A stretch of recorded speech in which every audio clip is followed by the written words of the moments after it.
নমস্কার বন্ধুরা, শখের রান্নাবাটির ঘরে সবাইকে স্বাগত। দেখো, রাখি বন্ধনের জন্য আমি লাড্ডুটা বানিয়েছি। মিষ্টি তো অনেক কিনে খাওয়ানোই যায়, তা আজকে নিজের হাতে লাড্ডু তৈরি করেছি। বেসনটা ঢেলে নিয়েছি আর এলাচের মধ্যে থেকে দানাগুলোকে বের করে বেসনের সঙ্গে মিলিয়ে নিয়েছি, আর দিয়ে দিয়েছি সামান্য পরিমাণ লবণ। এরপরে ব্যাটারটাকে বানিয়ে নিয়েছি, অল্প অল্প করে জল দিয়েছি। ব্যাটারটা তৈরি করেছি, তার মধ্যে একটু ফুড কালার দিয়ে দিয়েছি আর দিয়েছি একটু সামান্য পরিমাণ খাবার সোডা। তারপরে ব্যাটারটাকে ভালো করে তৈরি করে নিয়েছি। ব্যাটারটা এমন করে তৈরি করেছি, দেখো, না খুব ঘন না খুব পাতলা। এবার কড়াইতে তেল দিয়ে দিয়েছি।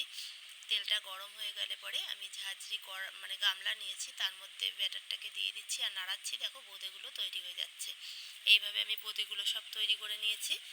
বোঁদেগুলো তৈরি করে নেওয়ার পরে তারপরে আমি চিনি শিরা বানিয়েছি। চিনি শিরাটা বানানোর জন্য আমি 1.5 বাটি চিনি নিয়েছি মাঝারি বাটির, আর 2 বাটি জল দিয়েছি। আর শিরার মধ্যে দিয়ে দিয়েছিলাম গোটা এলাচ, আর দিয়ে দিয়েছিলাম একটু ঘি। শিরাটা যখন হালকা একটু হাতে আঠা আঠা হয়ে আসবে, তখন ওই যে ভেজে রাখা বোঁদেগুলোকে ওই শিরার মধ্যে দিয়ে দিয়েছি। দিয়ে ভালো করে নাড়াচাড়া করেছি। যেই বোঁদেগুলো নরম হয়ে এসছে, পাক হয়ে এসছে, তারপরে আমি আবার ওর মধ্যে দিয়ে দিয়েছিলাম আবার কিছুটা ঘি। ঘি দিয়ে তারপরে নামিয়ে নিলাম। নামিয়ে নেওয়ার পরে হাতে একটু ঘি মাখিয়ে লাড্ডুগুলোকে সব তৈরি করলাম। দেখো, লাড্ডুগুলো এই যে কত সুন্দর গোল গোল হয়েছে, নরম হয়েছে, খেতেও কিন্তু খুব স্বাদ হয়েছিল। তারপরে প্রত্যেকটা লাড্ডুর ওপরে দিয়ে দিলাম মগজ একটু করে, যেহেতু কাজু বাদাম অনেকটা ছিল না ঘরে, তাই মগজ দিয়ে দিয়েছিলাম। দেখো, লাড্ডু আমার কিন্তু তৈরি হয়ে গেছে।